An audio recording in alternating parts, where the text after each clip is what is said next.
Allah, Allah, Dieu, Allah est le repentant. Allah est le repentant. Il se repent de qui? Il se repent devant qui? Il se repent de quoi? Comment un Dieu peut être le repentant? Alors que ça, c'est l'attribut donné aux hommes. Les hommes sont des repentants parce que les hommes pêchent et ils demandent pardon. Allah est le repentant, il demande pardon à qui? Allah demande pardon à qui? Puisqu'il est le repentant. Il n'y a pas un musulman qui peut s'approcher pour me venir me parler. Tout ça, c'est Mohamed qui vous a pourri la tête avec des bêtises comme ça. Des faussetés. Vous avez cru à un grand menteur comme ça, quelqu'un qui n'est même pas digne de confiance. Vous savez comment il est mort? Quelqu'un qui est mort par empoisonné. Quelqu'un comme ça. Il n'avait aucun pouvoir, il n'a fait aucun miracle. De toute sa vie, il parlait de Allah. Lui-même n'a jamais fait un seul miracle de Allah. Et Allah n'a jamais fait un miracle avec lui jusqu'à sa mort. Même pas un miracle. Il dit qu'il est Dieu. Il dit que l'esprit qu'il avait parlé dans la grotte de Hira, l'esprit qui était venu lui parler là, c'était l'ange Gabriel, Djibril. Il appelle l'esprit là Djibril. Il dit que c'est le même esprit qui avait apparu à Moïse. Récapitulatif, revenons en arrière, allons voir Moïse. Le buisson ardent. Moïse regardait un buisson qui brûlait mais qui ne se consumait pas. Ça a attiré l'attention de Moïse. Moïse a laissé sa famille. Il est allé. Il est allé vers le buisson ardent pour aller voir de quoi il s'agissait. Quand il est arrivé là-bas, il a trouvé quoi? Du buisson ardent, une voix se fit entendre. Moïse, c'est moi l'Éternel. Ça veut dire que la voix qui s'est fait entendre là-bas a dit c'est moi Dieu. Mais lui, il a reçu sa révélation dans une grotte à Hira, là où on l'a serré le cou 3 fois pour lui forcer de lire. Lis, je ne sais pas lire. On l'a étreint, serré le cou, après on l'a laissé. Lis, il dit je ne sais pas lire. Dieu envoie, un Dieu qui envoie son ange aller donner une révélation à son prophète. Dieu lui-même, ce Dieu-là ne connaît pas que le prophète ne sait pas lire. L'ange aussi lui-même ne sait pas que le prophète ne sait pas lire. On vient lui dire lis, il dit ne sait pas lire. L'ange est étonné, l'ange serre le cou de Mohammed. Tu vas lire ça, tu ne dis pas tu vas te faire du mal. Tu vas lire ça. Et lis, il ne sait pas lire. Tu vas lire ça. Il ne sait pas, tu vas lire 3 fois. Et quand l'ange a dit, comme tu ne sais pas lire, tu vas réciter. Voilà pourquoi Coran signifie récitation. Il dit, bon, comme tu ne peux pas lire, tu vas réciter, mémoriser. Tu vas aller dire ça aux gens là-bas, ils vont noter. C'est comme ça donc qu'il a eu sa révélation. Dès que l'ange, l'esprit l'a laissé, il a couru. Il allait trouver sa femme Khadija. Couvre-moi, j'ai eu peur pour ma vie, j'allais mourir. L'esprit de Dieu vient te voir. Il t'apporte une révélation. Au lieu d'être un privilégié, quelqu'un de béni parce que tu parles directement avec Dieu. Tu couches chez toi comme un poltron, tu as peur de mourir. Et tu dis que c'est Dieu qui est venu te voir. Et vous les musulmans, vous êtes derrière ça. Vous êtes derrière ça. Vous ne connaissez même pas. Je dis, vous ne connaissez pas Mohammed. Mohammed lui-même était le plus pire des hommes qui peuvent exister sur la terre. Quand sa femme Khadija est morte, il a eu 3 enfants garçons avec Khadija. 3 enfants garçons. Les 3 sont morts à bas âge. Un homme qui sait Dieu, et Dieu est avec lui. Il fait 3 garçons. Les enfants là meurent jeunes, 12 ans, 13 ans, machin. Ils meurent comme des poules. Avant même d'avoir la maturité, ils meurent. Et vous dites que Dieu est avec lui. Maman, quand Dieu est avec toi, tes enfants grandissent. Tes enfants naissent, ils grandissent. Il peut arriver un accident, oui, mais ils grandissent. Tu ne peux pas tous te perdre. Si tu perds un, parce que c'est la volonté de Dieu, ça peut arriver. Mais si tu as eu 5, 6, il y a au moins 5, 4 qui vont arriver à maturité, grandir, vieillir. Ce n'est pas que tu fais 3 enfants avec une même femme. Les 3 meurent. Il y a un problème. Ça veut dire qu'il y a le sang. Il y a quelque chose qui réclame le sang de votre sang. Il y a un pacte qui a été fait, qui est là dans votre famille, qui fait que ça va tuer des gens. Et remarquez que même aujourd'hui, dans des familles, il y a des familles là où les parents ont fait des pactes avec des génies, des pactes avec des sirènes et tout ça. Vous remarquez que dans ces familles, il y a toujours des décès. Les gens meurent beaucoup.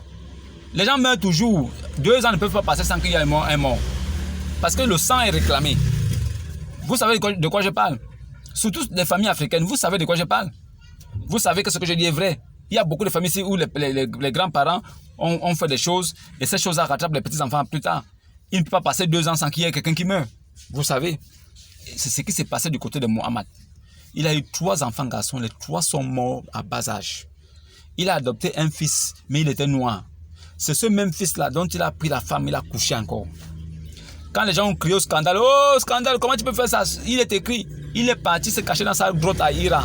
Quand il est revenu de la grotte, quand il est revenu de sa grotte là, il est revenu avec une révélation pour dire, qui dit que il a fait ça pour que les hommes puissent comprendre que les pères peuvent maintenant marier même les femmes de leurs fils, si leur fils laisse ces femmes-là.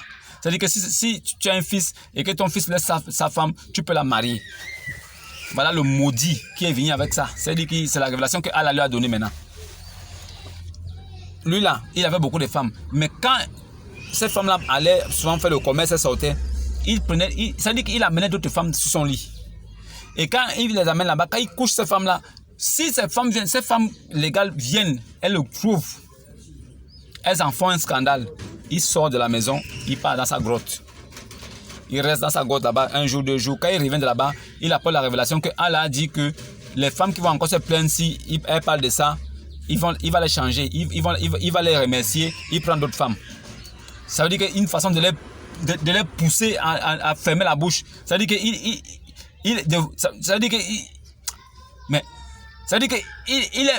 a tort, mais il fait comme si Dieu lui a donné le pouvoir de lui dire que si vous parlez encore de ça, je vous mets dehors, je prends d'autres femmes. Pour que les femmes ferment la bouche. Ça veut dire qu'il les menace, il les fait du chantage. Et pour que le chantage marche, il faut que c'est Allah qui ait parlé. C'est Allah qui a dit. Donc si vous parlez encore, Allah a dit que si vous parlez encore, je vous fais partie, vous toutes, je remplace par d'autres femmes. Pervers, maudit. Et ça là, il faut que moi je suive ça. Je dois suivre quelqu'un comme ça. Qui n'est même pas un modèle de comportement en société. Moi, je vais suivre quelqu'un comme ça. Mohamed a pris la petite Aïcha, elle avait 6 ans. Imaginez un vieux de 50 ans. Il couche avec elle, elle a que 9 ans. Elle a encore ses poupées à la main. Il couche avec elle. Des grandes femmes qui avaient partout autour de là-bas, ils ne voyaient pas. Il fallait qu'il couche avec un bébé. Ça là, c'est le modèle parfait. Il faut que les gens suivent ça. Un maudit comme ça, il faut que les gens le suivent. Moi, je vous dis la vérité. Mohamed lui-même, il croyait en la grâce. Mohamed savait que c'est à travers Jésus qu'il pouvait être sauvé. Il savait.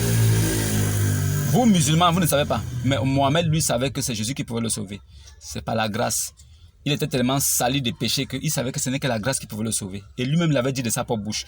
Je vous dis qu'il a dit de sa propre bouche. Ça veut dire que j'ai même ça avec moi. Celui qui discute, je lui sors ça, le document. Là où Mohamed lui-même reconnaît que c'est par la grâce qu'on est sauvé. Est-ce que je suis avec vous? Je te sors ça, tu fermes ta bouche. J'attends tous les musulmans qui vont venir en débat ici. Venez, on va parler. Je vais vous sortir ça là où Mohamed lui-même dit que c'est la grâce. Est-ce que vous, les musulmans, vous avez la grâce chez vous? Est-ce que les musulmans connaissent ce qu'on appelle la grâce? Mais votre prophète avait parlé de la grâce. Vous ne connaissez même pas ça. Vous êtes quel genre de musulmans? Vous êtes quel genre de musulmans? Si je vous donne les critères d'un musulman, il n'y a même pas un. Il n'y a pas un. Il n'y a même pas un seul qui peut sortir de là pour dire qu'il est musulman. Vous n'êtes pas des musulmans? Vous n'êtes pas des musulmans? Non, non, non, vous n'êtes pas. Moi, je connais les vrais musulmans. Je connais comment doivent se comporter les vrais musulmans. Je connais ce que doivent faire les vrais musulmans. Je connais. Mais ce que je vois là, ce n'est pas les musulmans. C'est pas les musulmans. Vous dites que votre Dieu Allah, c'est un grand Dieu. Il y a autour de vos mosquées, il y a des infirmes, des malades, des mendiants. Votre Dieu est le plus grand Dieu, mais vous avez le plus de mendiants au monde. C'est comme si la mendicité est devenue un métier. Il n'y a que chez les musulmans où on voit qu'on encourage la mendicité. Chez les musulmans. C'est-à-dire que tu vois les enfants, les femmes, c'est-à-dire qu'elles sont des femmes, des enfants, elles s'asseyent autour de la mosquée, elles demandent l'argent. Ça là, c'est une religion de paix et du vrai Dieu. Ça là, c'est une religion du vrai Dieu. Ça, là où la mendicité est comme un métier. Mendiant. Il y a pas, c'est-à-dire qu'il n'y a pas une religion où on trouve le plus de mendiants au monde que dans la communauté musulmane. Ça là, vous allez me dire que je vais suivre ça. Moi, je vais suivre ça, je vais devenir musulman. Ah, d'accord. Continuez dans ça. Mohamed n'est pas un prophète de Dieu. La preuve, c'est que il a une de ses femmes qui est morte. Il l'aimait tellement. Il est descendu dans là où on devait l'enterrer, comme on l'avait dit allongé là-bas. Il a pris son boubou, il a enlevé son gros boubou. Il a fait porter le boubou. Il a soulevé comme ça. Il a mis le sexe dehors. Il a tapé. Il a couché avec elle. Et ses frères sont arrivés, les califes sont arrivés, l'ont trouvé dans ça, en transpiration. Ils ont dit que, ah, papa, qu'est-ce que tu fais comme ça? Il a dit non. Il a fait ça pour la soulager de son stress avant qu'elle ne parte au paradis. Donc, ça veut dire qu'elle était déjà morte. Elle lui a dit, Mohamed, je suis trop stressé. Comme tu me vois là, je suis en train de partir au paradis de Allah. Mais je suis trop stressé. Est-ce que tu peux venir me mougou pour la dernière fois? C'est pour ça qu'il est descendu dans la tombe pour aller la mougou. Et regardez-moi ça. Ça là. Moi, il va suivre ça. Dieu, non. Un homme comme ça, si sa bouche s'ouvre, je me lève, je pars. Je ne me reste pas à côté. Tu vas mougou une morte. Et tu dis que c'est Allah qui t'a envoyé. C'est normal. C'est normal. Tu es le messager de Allah. C'est Allah qui t'a envoyé. Tu mougou les mortes. Et tu vas venir. Voilà pourquoi vous voyez les musulmans là. Quand ils disent qu'ils font les islamistes là, ils parlent de l'imam. Ils parlent de l'islam. Partout là où vous voyez où ils parlent de l'islam là, ils ne parlent pas de Mohammed.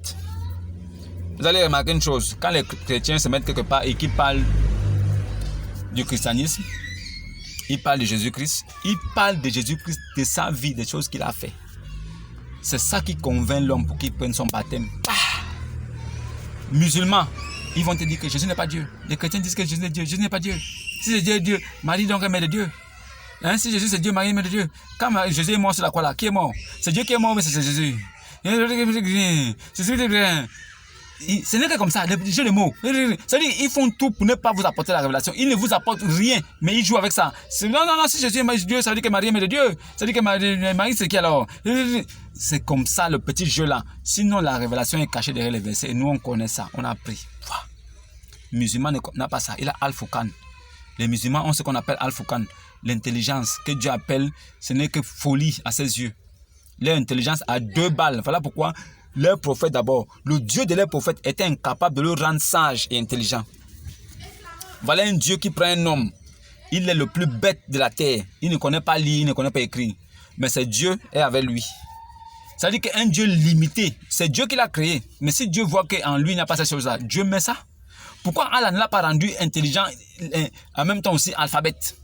Pourquoi Dieu ne l'a pas donné toutes ces choses-là pour qu'il puisse maîtriser et être vraiment un messager propre? C'est parce que ce n'est pas Dieu.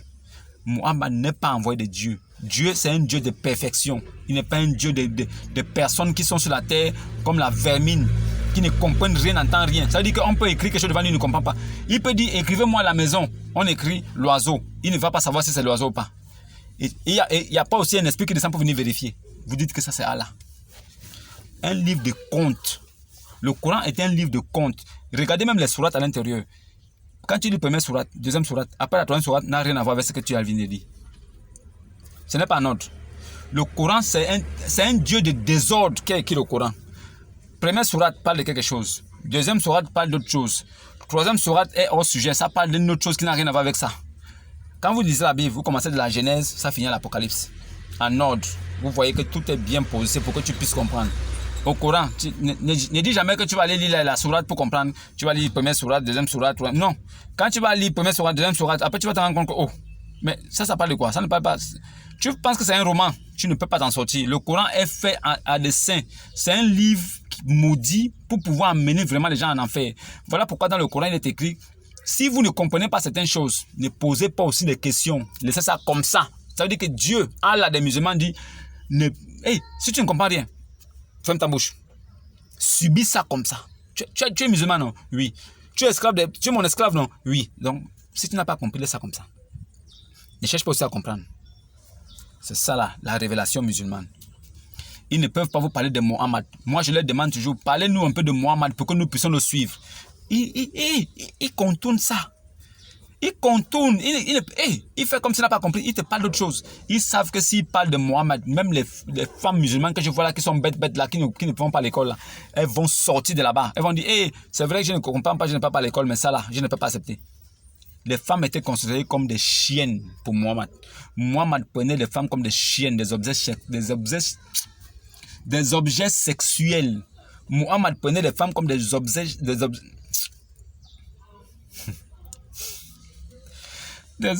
sexuels. Mohammed prenait les femmes comme ça. c'était des objets à ses yeux, des objets sexuels. Lui, c'était seulement pour les mougous. En fait, c'est ce qu'il connaissait, quoi. Je suis dépassé. Quand j'ai connu l'histoire de Mohammed, je suis dépassé. Je me demande comment est-ce qu'il peut avoir autant d'adeptes. Comment il peut avoir autant de partisans. Comment il peut avoir autant de personnes qui sont dans cette religion. Comment c'est possible? Le gars n'est pas clair.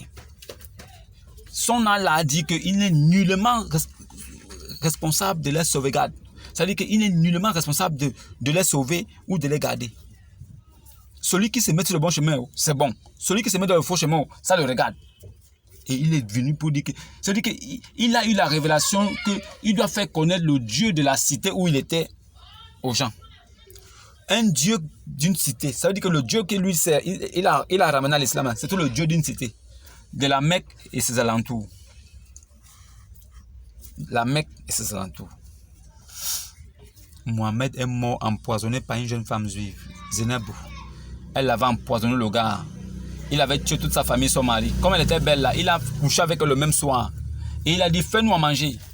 La fille a fait à manger, mais comme elle connaissait les Écritures, elle a mis du poison. Pourquoi? Parce que les Écritures disaient que si un messager de Dieu mangeait du poison, ou il buvait des breuvages mortels, ou il était piqué par un serpent ou des scorpions, il ne pourrait pas mourir. Parce que Dieu veillait à la sauvegarde. Donc elle a mis exprès pour voir si vraiment c'est le cas pour lui. Ah, ça l'a coupé le cœur. Hein. Ça l'a coupé le cœur. Et les gens qui mangeaient avec lui, direct sont morts. Lui, il est resté vivant. C'est comme ça qu'il a demandé à ce qu'on l'attache quelque part. Plus tard, maintenant, il a demandé à ce qu'on a l'appelé. Il voulait la voir. Il voulait lui poser des questions. Il avait mal au cœur. Puisque lui, il avait tellement menti aux gens qu'il était le messager de Allah. Et se voyant déjà diminué comme ça, touché par le poison, les gens commençaient à se poser des questions. Oh, mais lui là qui dit qu'il est le messager de Allah, comment est-ce que le poison a pu le taper aussi comme ça, comme tout le monde? Donc il peut mourir comme nous tous. Et lui maintenant, il était pour sauver son honneur. C'est comme ça qu'il dit, allez me la chercher, je vais la voir. Quand la fille arrive, il dit, non, tu n'as pas peur de Allah, tu n'as pas peur de Dieu. Comment tu as pu mettre le poison dans le gigot? La fille a dit, mon frère, j'ai mis le poison dans le gigot parce que il est écrit que si vous, les hommes de Dieu, vous buvez des breuvages mortels, des poisons, des coquilles, des scorpions, rien de mal ne peut vous arriver parce que vous êtes sous la protection de Dieu. Voilà pourquoi j'ai mis. Mais quand le poison t'a attrapé, c'est là où j'ai su que tu étais un faux prophète. En même temps, il a demandé qu'on lui coupe le cou. On a tranché le cou de la femme là direct. Pourquoi? Parce qu'elle lui a dit la vérité. Que c'est quand le poison t'a attrapé, que j'ai su que tu es un faux prophète. C'est là où son problème a commencé. Et ce poison-là l'a amené jusqu'à la mort. Quand Mohammed est mort, il cabinait un chien. L'héritage qu'il a laissé à ses enfants, c'était des épées, 5 épées, bien limées. Quand il est mort, sa femme Aïcha, qu'il a épousée à 6 ans, elle avait 18 ans. Elle est restée 18 ans sans enfant. Ça veut dire qu'il a couché avec elle depuis 9 ans jusqu'à qu'elle ait 18 ans. Elle n'est pas tombée enceinte. Elle n'est pas tombée enceinte.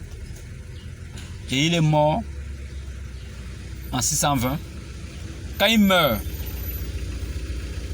ses adeptes prennent un cheval blanc. Ils attachent à côté de sa tombe, là où ils ont enterré. Ils attachent là. Ils prennent une épée, tout. Ils mettent près de lui. Ils disent qu'il va se lever. Que 3 jours après, il va se réveiller, il prend l'épée, il prend le cheval blanc. Allez, paf, il attaque le monde. Il va conquérir le monde. 1 jour, 2 jours, 3 jours, le gars ne se réveille pas. Il commence à sentir. Quand l'odeur vient trouver maintenant ces califs, tous ces ils ont dit, oh, il commence à pourrir. Ils l'ont attrapé rapidement, ils l'ont emballé vite, ils sont allés le mettre sous terre. Pour eux, lui aussi devait ressusciter comme Jésus. Le cheval est resté là comme ça, jusqu'à mourir de faim. Il pensait que Mohammed devait aussi ressusciter après 3 jours, comme Jésus l'avait fait. Et vraiment des rigolos comme ça. Donc vous pensez que lui là c'était un vrai prophète. Cheval blanc que vous avez attaché là. C'est pour ça qu'aujourd'hui là, vous voyez dans ces communautés là toujours salam sur Mohammed salam sur salam. Le prophète Mohammed le prophète Mohammed salat. Ça là, c'est pour dire que paix et salut sur lui. Le prophète Mohammed, paix et salut sur lui. Le prophète Mohammed, paix et salut sur lui. Quelle paix et salut sur lui? Quelle paix et salut sur un mort? Quelle paix et salut sur un mort? Ça n'existe pas, c'est même pas raisonnable. Il n'y a pas de paix et salut sur quelqu'un qui est mort. Il n'y a pas. Il n'y a pas de paix et salut sur quelqu'un qui est mort. Paix comment? On dit paix parce que tu as encore l'esprit en toi. On dit paix et salut parce que c'est une façon de te dire que ces choses-là te visitent et que tu sois rempli en abondance de l'esprit de Dieu et que cet esprit-là t'aide dans tes entreprises et tout ça. Paix et salut sur un vivant, ça passe. Paix et salut sur un mort. Paix et salut sur un mort, ça donne quoi? Depuis 1400 ans, paix et salut sur lui, paix et salut sur lui. Il ne s'est jamais réveillé. Jésus est le seul que Allah a enlevé au ciel. Allah, qui dit qu'il a envoyé Mohammed et qui dit que Jésus n'est qu'un simple messager, mais que le vrai messager que lui a envoyé, c'est Mohammed. Il a quand même pris Jésus, il l'a enlevé au ciel. C'est écrit dans le Coran. Mais Mohammed, il l'a laissé sur la terre. Est-ce que ça va bien dans vos cerveaux? Est-ce que vous réfléchissez bien? Le Coran, c'est le livre de Allah. Allah dit que Jésus est un simple prophète. Mais il dit dans Muslim 155 que c'est Jésus qui va revenir juger les morts et les vivants. Alors que son prophète à lui, c'est Mohammed. Pourquoi ce n'est pas Mohammed qui va revenir juger les morts et les vivants? Pourquoi il ne ramène pas Mohammed? Puisque c'est lui Dieu Tout-Puissant, non? Mais Dieu Tout-Puissant fait ce qu'il veut. Mais ramène ton propre prophète venir juger les gens. Pourquoi c'est Jésus de la Bible qui va venir juger tes gens? Pourquoi c'est Jésus de la Bible qui va venir juger tes gens? Si tu es vraiment Allah et que Mohammed est ton messager, ramène Mohammed pour venir juger les morts et les vivants. Ramène-le. C'est Jésus qui revient. Ça veut tout dire. Ça veut dire que tu n'es même pas Dieu, toi, Allah. Ça veut dire que toi, Allah, tu n'es pas Dieu. Si c'est Jésus qui revient, Mohammed est où? Mohammed, c'est ton messager, non? Mais il est où? Pourquoi tu ne le ramènes pas? Pourquoi tu ramènes Jésus? Il faut qu'on se pose des questions, là. Il faut réfléchir. Jésus est né comment? Nous lui insufflons notre esprit. Ça veut dire qu'Allah dit qu'ils ont insufflé leur esprit à Marie pour faire Jésus. Mais Mohammed est né comment? Sans père, sans mère, on forniquait dans le noir. Pour qu'il vienne. On connaît son père, on connaît sa mère. Jésus, il est né de la vertu du Saint-Esprit. Ça veut dire qu'il n'a ni père ni mère. Le Coran confirme ça. La Bible confirme ça. Pourquoi c'est Jésus qui revient et Mohammed reste enfermé sur la terre?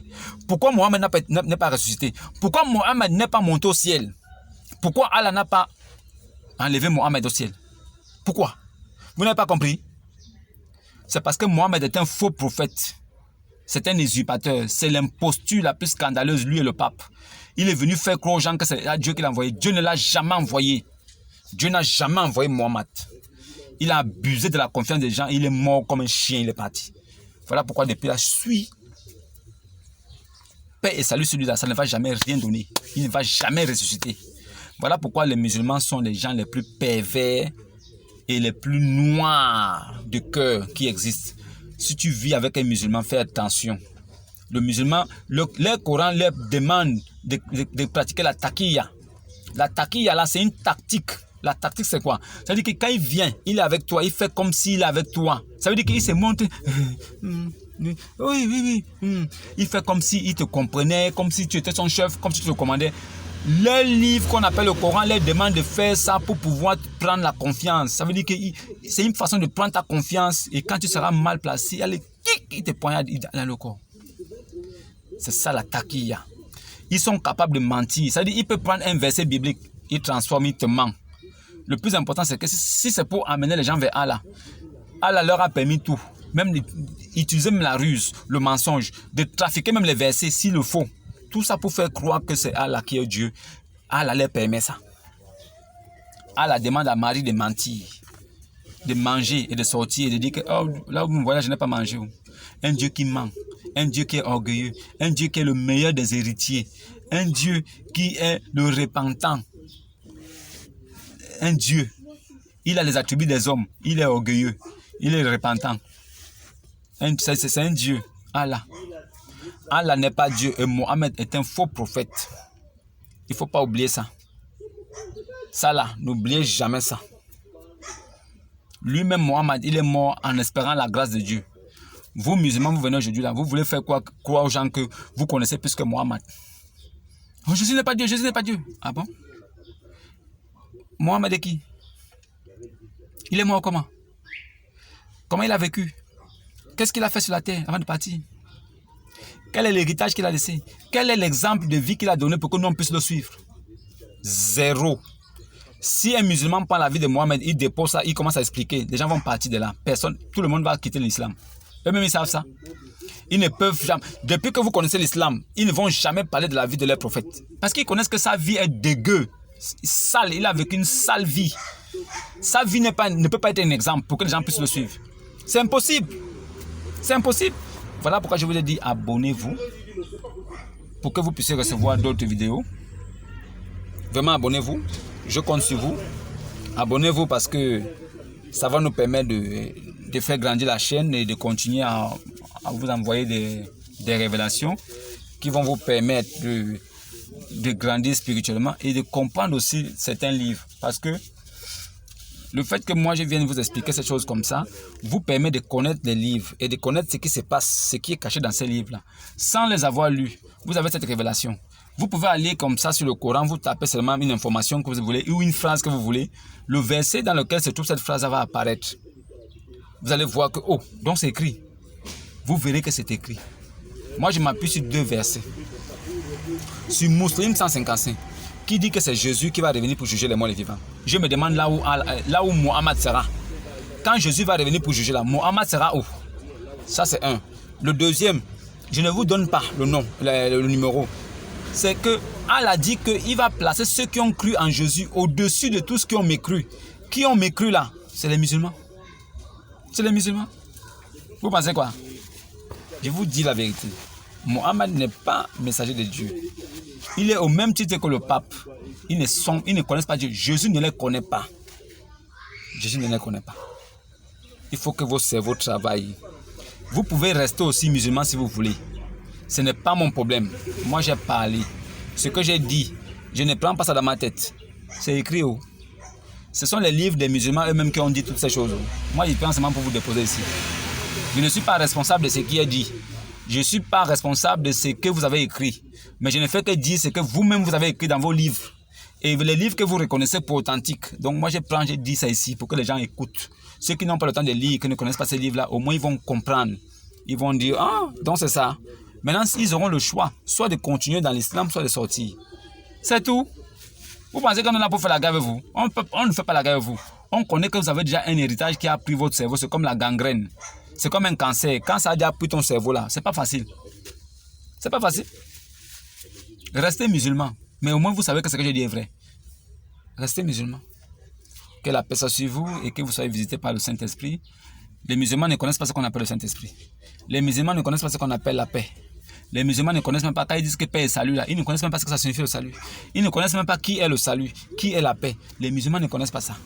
Ils sont seulement là pour réciter paix et salut sur les prophètes morts. Paix et salut sur le prophète qui est déjà mort. Paix et salut sur le prophète qui est déjà mort. Ça ne va jamais le réveiller. Il ne va jamais se réveiller.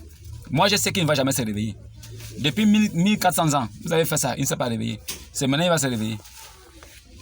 Vous avez dit que non, Jésus n'a pas été crucifié. Ce n'était qu'un faux semblant. Mais Allah l'a quand même élevé au ciel. C'est-à-dire que malgré tout ce qu'il a fait, Allah l'a élevé au ciel. Mais Mohamed alors qui a fait tout ce qu'il fallait, qui a été le meilleur, lui, il est resté à terre. Allah n'a pas élevé. Honte à vous.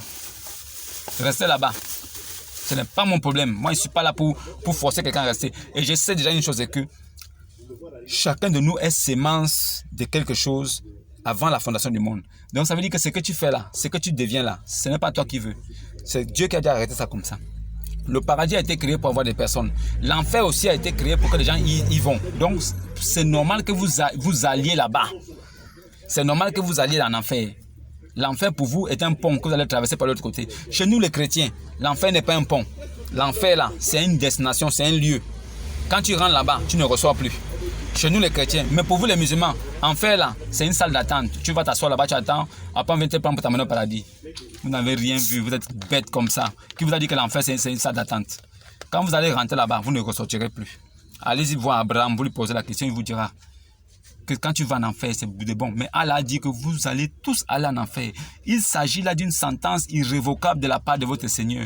Et ensuite, nous délivérons ceux qui étaient pieux et nous y laisserons les injustes agenouillés. Toi là, musulman qui va écouter la vidéo là, tu penses que toi, tu peux être pieux? Il n'y a même pas une seule personne sur la terre qui peut dire qu'il est pieux. Donc à ce titre-là, vous tous, vous serez là-bas. personne ne va sortir de là. Personne ne sortira de l'enfer. Vous allez aller en enfer, vous allez y rester. Bye bye.